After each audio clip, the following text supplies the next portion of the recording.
Bom, vamos resolver um exercício. Considere uma população descrita por uma variável aleatória x que pode assumir os valores 0 e 1, com probabilidades de 0,4 e 0,6 respectivamente. Suponha que uma amostra aleatória simples de tamanho n igual a 3 seja extraída dessa população. Então, letra A. Determine a distribuição da média amostral y barra, onde y1, y2 e y3 são os valores da amostra. E letra B. Calcule a média e a variância da variável aleatória y barra. Tá, então, vamos começar resolvendo aqui o exercício A, certo? E para resolver o exercício A, para achar a distribuição do y barra, a gente tem que pensar um pouquinho sobre o que é distribuição amostral. Eu já tenho um vídeo aqui no canal falando sobre distribuição de probabilidade. Se você assistir esse vídeo, vai facilitar muito para entender esse conceito de distribuição amostral. Então, vou deixar o vídeo aqui nos cards. Se você não viu ainda, dá uma passada lá. Mas vamos lá, distribuição amostral. Para você caracterizar uma distribuição de probabilidade, você precisa identificar duas coisas. Né? Primeira coisa, identificar todas as amostras possíveis. Né? Então, você tem uma amostra de tamanho n igual a 3. Você tem que pensar tudo que pode acontecer dentro dessas amostras. E o segundo passo para identificar uma distribuição é identificar a probabilidade de cada uma dessas amostras. Tá? Então, vamos lá. Só para repassar os dados do exercício, a variável y que ele passou tem uma distribuição de Bernoulli, né? Ela só pode assumir os valores 0 e 1. A probabilidade de sucesso aqui da Bernoulli vai ser de 0,6, consequentemente a probabilidade de fracasso vai ser de 0,4. Então, é basicamente o que eu coloquei aqui. Os valores que a variável y pode assumir e suas respectivas probabilidades. A amostra que vai ser coletada é uma amostra de tamanho 3. Então, vamos escrever essa anotação aqui dentro do parênteses. Vai ter as três possibilidades que a variável pode assumir, né? Então, a primeira observação da amostra vai ser y1, a segunda vai ser y2, a terceira vai ser y3. Então, temos aqui todos os dados do exercício. Vamos pensar nas possibilidades de amostra que pode acontecer. Né? Então, se é uma amostra com 3 observações, vamos supor que na primeira observação a variável assumiu o valor 0, na segunda observação assumiu 0 também, e na terceira assumiu 0 também. Então, esta é uma amostra possível desse cenário que o exercício nos trouxe. A gente tem que pensar em todas as amostras que podem aparecer e calcular suas probabilidades. Tá? Então, vamos lá. Se essa é uma opção, vamos pensar como que a gente calcula a probabilidade desta amostra aparecer. A gente quer a probabilidade do y1, a primeira variável aleatória, ser igual a 0. Queremos também que o y2 seja igual a 0 e queremos que o y3 seja igual a 0. Isso aqui é basicamente uma probabilidade de intersecção de três variáveis, certo? Então, eu posso escrever desta maneira aqui. y1 igual a 0, intersecção y2 igual a 0, intersecção y3 igual a 0. Certo? Pensando aqui, lembrando dos conhecimentos de probabilidade, né? Isso aqui cai na regra do produto, considerando que essas três variáveis são independentes. Né? A probabilidade da intersecção delas vai ser o produto de cada uma individualmente. Então, isso aqui vai ser igual a probabilidade de y1 ser igual a 0, vezes probabilidade de y2 ser igual a 0, vezes probabilidade de y3 ser igual a 0. Certo? E, observando aqui, a probabilidade de cada y ser igual a 0 vai ser de 0,4. Então, substituindo aqui, isso aí é igual a probabilidade de y ser igual a 0 vai ser 0,4, vezes 0,4, vezes 0,4.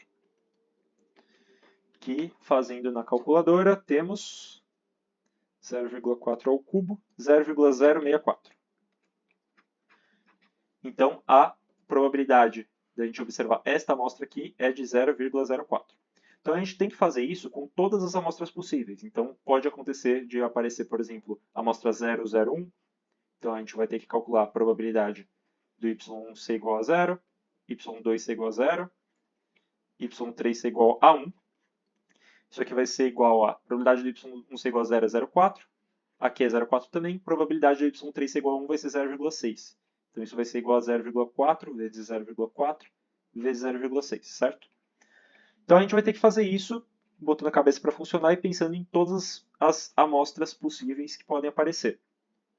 Então, vamos pensar aqui. Quantas amostras tem nesse cenário? Né? A gente tem uma amostra de tamanho igual a 3, então cada risco aqui é uma das observações da amostra. E a nossa variável em questão pode assumir dois valores. Então, cada um desses espaços tem duas possibilidades de acontecer. Ou seja, se a primeira observação tem duas possibilidades, a segunda tem duas possibilidades, a terceira também, se a gente multiplicar esses valores aqui, a gente tem o total de possibilidades que vão ser 8. Ou seja, existem 8 amostras possíveis com essas condições do exercício. Então eu vou escrever a distribuição amostral colocando tudo isso, né? Eu fiz uma tabela aqui. Nessa primeira coluna eu vou botar todas as amostras possíveis. Repare que são 8 amostras possíveis se você contar aqui. Nesta coluna aqui eu fiz a conta da probabilidade de cada uma das amostras acontecerem, né? Então aqui vai ser a probabilidade da amostra em que todos os valores são iguais a zero. Aqui é a probabilidade da amostra em que dois valores são iguais a zero e o último valor é igual a 1, e assim por diante. E aqui nessa terceira coluna eu coloquei os valores de y barra, que seria a média amostral para cada uma dessas observações de amostra, né? Então vamos supor que eu coletei a primeira amostra e saiu esse resultado aqui, 0, 0 e 0. Qual que seria a média amostral, né? 0 mais 0 mais 0 sobre 3. A média vai dar 0, certo? Então a gente vai calcular a média amostral de cada uma das amostras e colocar aqui. Então 0 mais 0 mais 1 sobre 3 vai dar 1/3.